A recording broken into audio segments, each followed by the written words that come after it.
Hey iBassin fans, today we're going to look at one of the most important aspects of fishing, the boat trailer. We're going to do a little survey of my boat. It's not a brand new one, so there's a lot of things you got to take into consideration with older boats. Things can go wrong, things can burn out, and there's a lot of things you have to consider to keep your rig on the road nice and safe. I've heard that a lot of cops make a big deal if your chains aren't twisted a little bit before they're attached to the truck.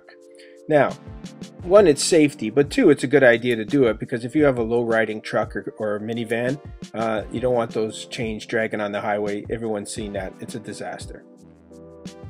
The other thing I like to use is a big lock. One, it keeps my trailer attached to my truck all the time, so it's not going to get stolen. But the other thing too, it's never going to pop off if I hit a wicked pothole or go over train tracks. It's just something safe. The next, and sometimes the most important part, is to double check that there's no rust or buildup in your plug. This will give you electric nightmares like you can't believe. And if you're ever going to get a ticket, it's because your wiring harness doesn't work. I'm not sure if this is a Canadian thing or not, but we have to have a secondary chain attached to the boat. So if the strap comes undone, this will keep it attached to the trailer.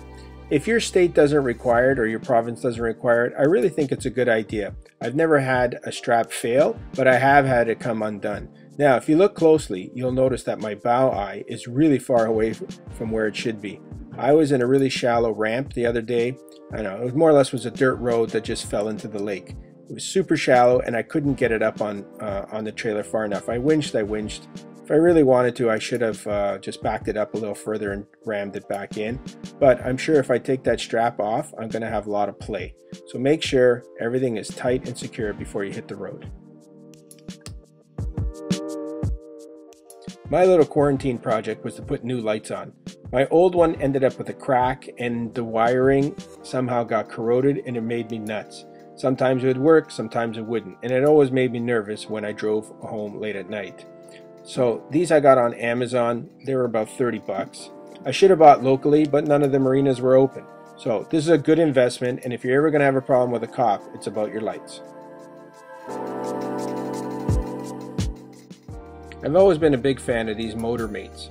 A lot of guys with the bigger engines like the ones that go in the trim tabs. Regardless, make sure your boat is secure, so if you hit a bump, it's not wailing all over the place. Now, I like to have a bungee cord and use a rag.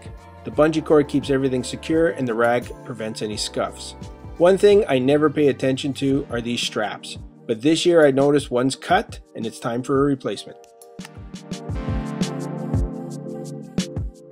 Something I always do, if I stop to get gas or arrive at the lake, I always touch the hubs. Now, how hot is too hot? I really don't know. I like them stone cold. But it's unrealistic if you've been fishing all day in the summer and these trailers have been sitting in the sun. It's going to be warm. And if you're driving for hours and hours, you know they're going to heat up. A lot of guys squeeze all kinds of grease in them, and that's a huge no-no. You never see the grease come out the front. You'll see it in the back. So always look in between and see if there's some grease in the back of the wheel rim. Now, if the boat's on the trailer, it's hard to do. So what I like to do, after I've dropped the boat off and I hit the parking lot, I always take a second or two and look and see if there's any buildup. Sometimes you'll see fresh grease and you know it's time to have a look at the back seal.